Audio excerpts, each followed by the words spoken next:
And that would really take up. Yeah, well, our just 3 cue it minutes. up. Say, so Dan, tell us about basic services.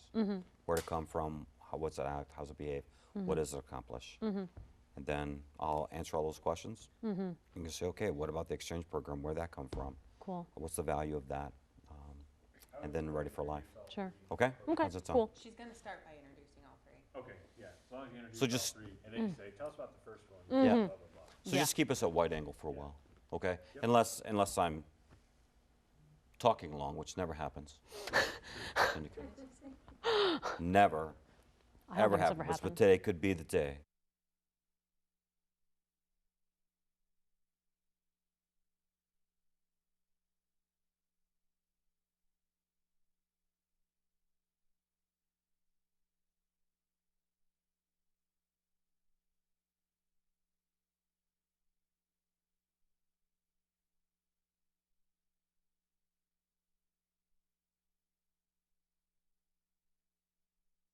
Straight Line is brought to you in part by the Toledo Clinic ENT, specializing in allergy, nasal, and sinus care. You're watching Straight Line with Dan Rogers, President and CEO of Cherry Street Mission Ministries. Welcome to Straight Line, and my name is Delroy Bush. Something that many people don't realize is that Cherry Street Mission Ministries offers 3 distinct program choices. Those choices are basic services, Ready for Life, and exchanges services. Dan, can you tell us a little bit about basic services and why is it so important for our guests to have this option? Well, basic services meet basic human need, which is why we call it the program, because it's how we started in 1947. It is the classic food, clothing, and shelter. Meeting basic human need is critical and vital, and frankly, meeting basic human need is the very essence of the gospel of redemption. And so when you feed folks and serve them a warm, nutritious meal, you provide them a safe environment in which they can shelter, and you make sure that they've got adequate clothing, then you're meeting that basic human need. And of course, we do that because it's the pure expression of the gospel, but we also provide basic services because we want to be there when someone gets an epiphany. And they could get that at 1 o'clock in the morning or 2 o'clock in the morning, where perhaps they're coming off of drunk or a high, or maybe they're just sobering up emotionally or behaviorally.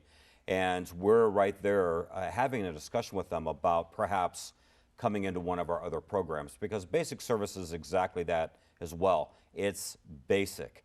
So minimal information referral, certainly access to other key areas of service to the organization and ministry, but it is basic, and we would love for people to move from basic services to one of our other 2 programs as rapidly as possible. Sure, and what do the other 2 programs have to offer that maybe basic service doesn't? Well, the exchange program is almost our go-between program between basic services and the Ready for Life program, which is drug and alcohol and life recovery. Exchange is all about how we can develop a relationship where we exchange services. Now, exchange services is very, very critical because unlike basic service is very one-way charity. So we'll serve you, we'll make sure that you have a place, we'll make sure that you have clothing with very minimal, if zero, requirements back from you relative to your own recovery or getting better. But exchange is all about us saying to you, there's value in you that we desire. So that's very important to say to someone that they have value that we as a ministry desire. And so we're giving them opportunity to join one of our maintenance crews or a janitorial crew, or come into our culinary program or into the kitchen, or we're encouraging them into one of our LifeBridge locations where we can help them see just a bit more stability in their life. And what it means to somebody to, have that exchange where they are needed and wanted for that thing that they can offer. Well, hopefully exchange is all about building dignity and respect back into the individual. You see, because one-way charity says to me, if you, Delray, gave me a sandwich day after day after day and never said to me I had any value, essentially one-way charity tells me I have no value. And if I have no value, then I'm far removed from dignity and respect. What exchange attempts to do is begin to rediscover and uncover, in most cases, the lost dignity and lost respect that's been buried under years of neglect. And our Ready for Life program, of course, we'll hear a little bit more about Yes. that through Etta. Can you give a brief explanation of that program? Well, Ready for Life then is really our program to tell men and women as they're coming through the ministry that we can surround you with deeper competency, with clinical trained individuals, advocacy at a different level, and really work you through life systemic problems that have been going on and rooted in you for quite a while. And I think it's very important for us also to mention that we do all of this timelessly. So there are no time maximums on any of our programs. There are some time minimums. So we'll need you to be in a program for a certain amount of time, but we're not asking any of our guests to leave a program at a maximum time, because we really believe that the gospel of Jesus Christ needs a timeless construct as God continues his good work in all of us. And what can we expect to hear from Etta today? Well, Etta's a graduate of our Ready for Life program. She's staying in one of our family houses. Her advocate, Berna Aguilar, is with her in studio today, but Berna won't be joining us on stage. But Etta is going to tell us her story. She's going to help us understand why having this program now in her history and a part of her story was important and integral to her life future right now. And as you watch the next video, please see how you engage people like Etta in the darkest and most difficult times of their life. And we'll be right back. Imagine being tossed into hell. Imagine standing there. Imagine the heat of it, the flame of it, the worry of it. Now imagine someone is standing right beside you because they are. And you know they're not there for any other reason than you. That is Cherry Street Mission Ministries. We stand in the hell of other people's choosing on purpose. I hope that you saw that. I hope you saw that when you support Cherry Street Mission Ministries, whether it is in prayer, which we hope that you're doing, or whether it's in volunteerism, where we welcome you down to become a part, physically a part of what God is doing in the lives of other people, or whether you're financially supporting us as well, you are supporting the fourth man in the fire functionality, where people by their own choosing, or sometimes choices made for them, find themselves in the deepest, darkest parts of their life, the fire, the hell of their lives. Now, what's key about that is there isn't one of you that hasn't experienced that somehow, some fashion in your life. The fact is, all of us have been there in some way. Some of that has been very destructive. Some of that has led us to homelessness, or led to poverty, or led to deeper addiction. And some of us, we were able to have the support that was necessary in order to keep that from happening. In any case, none of us are exempt from experiencing the difficulty that life oftentimes gives out. When you support Cherry Street again, you're helping us stand in the fire of other people's lives. One of our great guests is Etta Kuntz. Etta has been with us as a program graduate and now joins me in studio. Etta, thank you so much for spending a bit of your day to help our viewers understand the vitality that God has given you now in your life. Well, thank you for asking. Cherry Street has been really good to me. Through the program, the Ready for Life, it's offered me a chance to reconnect, to get rid of the old aches and pains of, I was a survivor of sexual assault and physical assault as a child, and domestic violence as a young adult and a young mother. Now I can feel the healing. I won't say that I'm completely finished, but Okay. I'm in the process of mending things like my education. That was one of the things that I neglected in childhood, in raising my kids. And Meaning that you had never completed your high school diploma? no, I completed high school. Okay. It was college. Everywhere I good. went, I was told that I had potential as a child. Good. I was always encouraged to go further. Good. And I forfeited that for drug addiction and kids at an early age. And at the end of the program, when we go in, we're asked, what are our goals? What would we like to achieve? Where do we see ourselves? And to me, education was one thing that I had neglected that I could change. So I was strengthened through attending your programs. I think of being transformed. That was a class that had us doing a lot of journaling. And the journaling got us honest with things that were going on. It helped us push past the pain. Okay. And therefore the healing came in. It was all wrapped around scripture and the Now, Bible. Anna, do you mind, you have used a couple of times the word us. How important is the us? Because we talk a lot on this show about not working alone, recovering alone, serving alone. And when you talk about the us, who was the us? All the other women that were in the Okay. class, and even the men. Some of the classes were co-ed. But the value in that is that it becomes real evident looking at some people Yeah. what your intentions are. You get your motives in check real quick. Okay. The RFL program, as we called it, is not one that if you're not committed, if you're not ready, if you haven't desired change in your life, that you will probably succeed. And people stick out that way.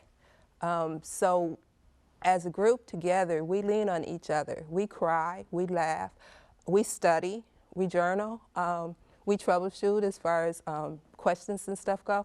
It's very important. It's a pack. You changed that though. I would imagine, I mean, when I was, young and in trouble, I had to change the us, right? It wasn't like the people that I was getting better with were the new us, the first us, because there was an us when I was out getting in trouble, right? Was that true for you too? Did your us change? The people that you were hanging around with are now different people that you're hanging around with? Oh, yes. Okay. Oh, yes. What's the difference? Help our viewers understand, what's the destructive versus the life-giving aspects of both of those groups of people that you were hanging with. What are some of the high differences now that you've been through both? I think coming in, we're a little more needy, Okay. a little more selfish. And when we attach ourselves to people, it's about me and what's lacking and voids. But on the other side, you learn to look past that.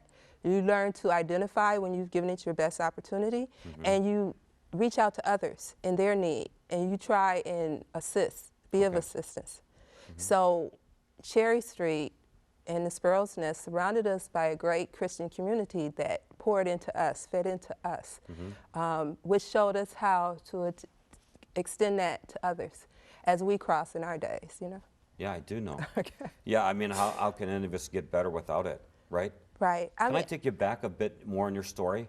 At one time as a young mom, you had said that you experienced domestic violence. Yes. As a young girl growing up, you experienced sexual assault. Yes. What's the connection? Because a lot of our viewers see these issues as completely independent issues, where someone can just be in a destructive marriage, but not really connect to perhaps something happened destructively in that person early on in life, whether they're the abuser or the abused. Okay. Have you drawn the connection between being abused as a child and being abused as an adult? I think so. Okay.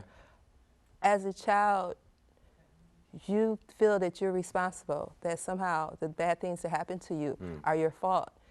So as an adult, you kind of look and gravitate towards those things, those Okay. destructive behaviors, those Because that becomes the things. new norm?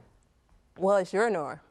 Yeah, right? I won't say new. It's kind of what you're used to, and you don't know how to step out of that. Okay. Yeah. Okay. Were you told that by your abuser that you had to keep it on the down low, that you weren't gonna talk about it? Were you told somehow, or did you just kind of figure it out that this is normal and this is what happens to kids? Neither. What happened? I told my story, but I wasn't believed. Okay. And in turn, the people that were supposed to give me support turned on me and called me a liar. And that was devastating. So self-worth was very small. And it didn't increase as you get older. I tell my children that the difference from being a kid and being an adult is, as a kid, people educate you. They try and help you and steer you. But as an adult, you only find people looking for the opportunity to tell you what you did wrong. Okay. And to judge you. Not a lot of help. Right. Okay. Well, that changed. Somewhere in my life that changed. I wasn't so suspicious of people after going through the program, after being in the program. Did you come in highly suspicious? Yes. What were you suspicious of? I suppose the people around me, their motives. And then when you're down, you don't really believe that things are going to get better. Yeah. You know, you don't really Particularly if you believe that haven't it's seen possible. better for a while. I didn't hear you. I said particularly if you haven't seen better for a while. This is Or true. in some case, you've never seen better. This is true. Okay. Yeah, It's you hard d- to believe better. You don't know what to reach for. You know, for me, I didn't have a lot of examples. Okay. And all I could think of by the time I got to Cherry Street is that my best thinking, my choices that I had made that I thought were great got me here. Yeah. Okay. Yeah, so, but I began the classes, especially like Thinking for a Change, it teaches you to not attack yourself, not be on the defense. It allows you the opportunity to relax and open up, be considerate of another person, hear another voice, to get rid of the old messages that keep you hurt and damage your thinking process. And in turn is replaced by scripture, you Yeah. know, the truth from God in the Yeah. Bible. And it's encouraging, it's awesome. You know, you begin to believe, and as you believe, you begin to hope. And the program has you planning your steps and your progress the whole time, at least for us. You go in with a goal and you come out. And for me, it was a miracle to see that I was actually walking in what I wanted going in the door. Okay. To be in school, my first year out at the University of Toledo, to regain relationships with family members, to not feel abused and victimized and hold your head down whenever Right. you're in a crowd, but to be able to stand up and know that you're walking in progress. Yeah, Is that why you're wearing the Toledo it is. outfit today? Because It you're is. now a proud member of the University of Toledo enrollment? Yes, What courses are you, congratulations, by the way. thank you. What courses are you taking? Sociology, Okay. yes. And where are we going with this? Maybe I'll work for you. I Hired. would love Okay. to have this go full circle. Well, wouldn't that be amazing? Yes. What's your degree? What are you working on? Right now, well, my degree is sociology. Okay. My classes, I have 5 as science in the lab that goes along with it. I have sociology, history, and English comp. Now, why, Greta? Why, Etta? Why do you want to work for Cherry Street? After Cherry Street has poured into me so many things that has been of value, one of the greatest joys for me there was to be in a tutoring class and to be able to assist Sister Amy in her classes with some of the people that needed one-on-one attention. I didn't know how to express joy. Even if I felt it, I didn't know how to get it out Okay. and how to celebrate it.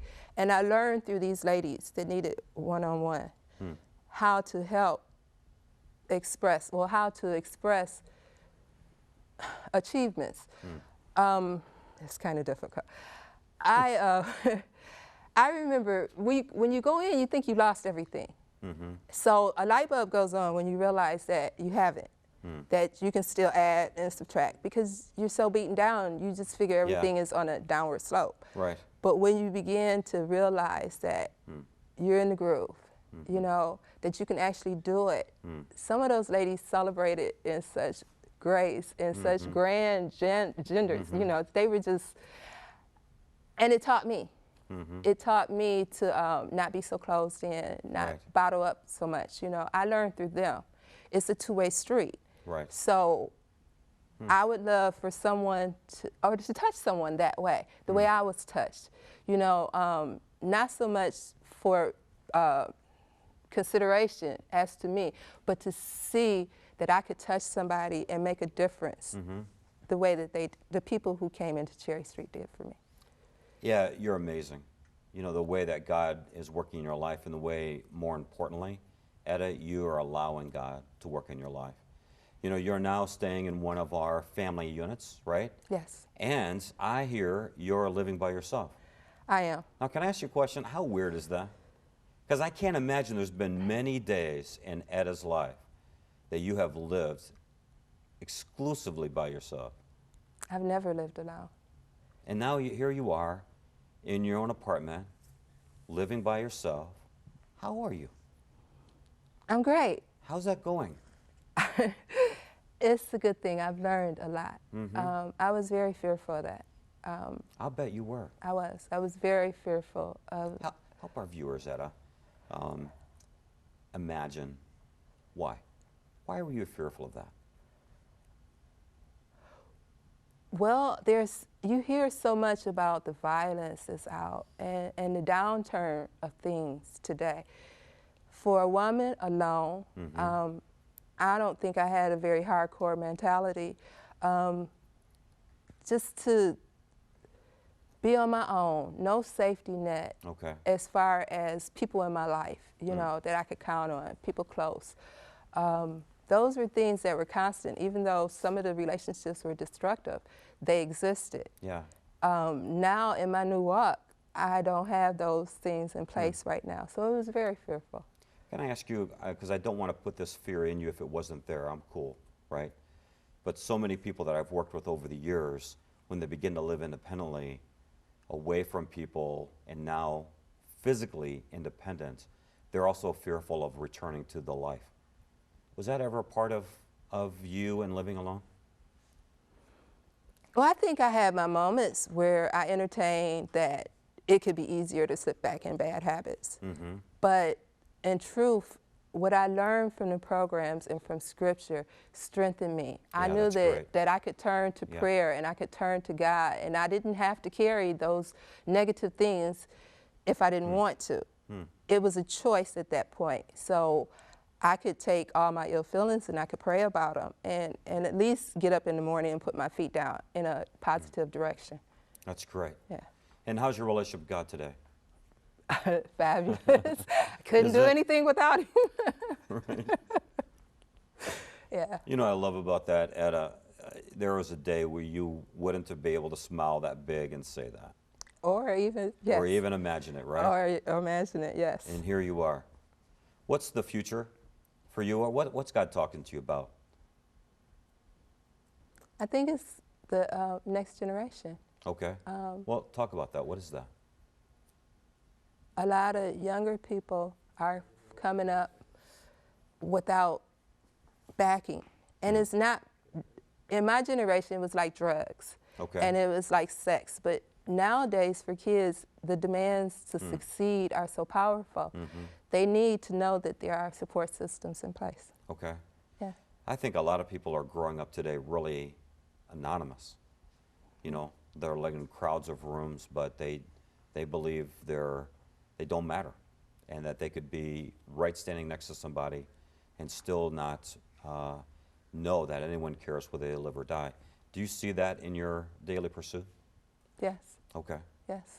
You know, Etta, if you and I can work together in the future, I believe we can do something together that begins to chip away at that anonymity that's going on in people's lives. And you would be great in helping people understand, you know, once God gets a hold of your life, you are not anonymous. You are definitely changed and not aloneness. Etta, thank you so much for being a part of our program today. You are a true joy. And I'm so glad you're still with us and that you're being a part of our ministry and that you're here today, because you are a living example of how God changes and transforms a life. And so to know how you do that every single day, take a look at this quick video and you can see yourself in Etta's life in the way that you join God at work at Cherry Street Mission Ministries. You know, Cherry Street Mission Ministries from 1947 until this very day has always been about people. People like you, people that come through our doors for a wide range of reasons. So when you financially and prayerfully support Cherry Street, you are actually making an investment in life revitalization. And I think one of the cool things about that is we're all about revitalizing and transforming every life that comes through one of our doors, no matter what the reason. That's the great thing about your support and your investment of Cherry Street, is the way that lives are transformed and changed. You know, I absolutely love Etta and talking to her about her life. She's one of hundreds over the years that, and I don't mean to diminish her as a person, because how can you do such a thing? But certainly one of hundreds of people that have come through Cherry Street Mission Ministries who would say in their own unique way, God changed my life through this ministry. And Del Rey, you've heard me say it. You know, I've been with Cherry Street for 13 years. My life has been changed because of this ministry. And when I talk to Etta, I'm like, there's a lot of me there. I mean, not the exact same story, but to say that I have a different gait, a different walk, a different perspective, and a different hope because of this ministry is exactly the same. As you're watching today's show, what hit you? You know, I heard the word choice a lot. She made a choice every day. Ready for Life, she chose that program. She chose to go to school. She chose joy. Right. Those things are huge. Just making those choices in the right direction, because you're also choosing not to do drugs, to go back to bad relationships, things like that. So, I mean, that's huge. Making those positive adjustments in your life and changing your life. It's great. Yeah. Now, were you able to work with Etta when she was coming through the program? You know what? I was. Okay. Right when I began work at the Sparrow's Nest, I was able to work with her a little bit. And she's still here. Yeah, So you she did is. a good job. But that's definitely Yeah. ministry. And when you support Cherry Street Mission Ministries, this is exactly what you do right there. I mean, I know it's complex, but you know, serving God, living with God, believing God, loving Him and loving other people, it's not complicated. It's just complex. And so when you support Cherry Street, first, you support us in prayer, because I cannot emphasize how important it is for you to say every day in your prayer life and in your belief life that God would have His full and complete way in the hearts and lives of the men and women at Cherry Street. And when I say men and women at Cherry Street, I don't just mean our guests. I mean our staff. I mean other donors, other volunteers, that God would have His utter and complete way in all of our lives so that He would be made known to an entire generation. And when you volunteer, what a tremendous gift of your time, your talent, and your treasure, because the biggest treasure you have is you. Contrary to popular belief, the biggest treasure you have isn't really what's in your pocket, it's what's in your heart. And so when you give of yourself in volunteerism, you're giving a part of you, you're leaving your spiritual DNA on other people and with other people that absolutely last for generations.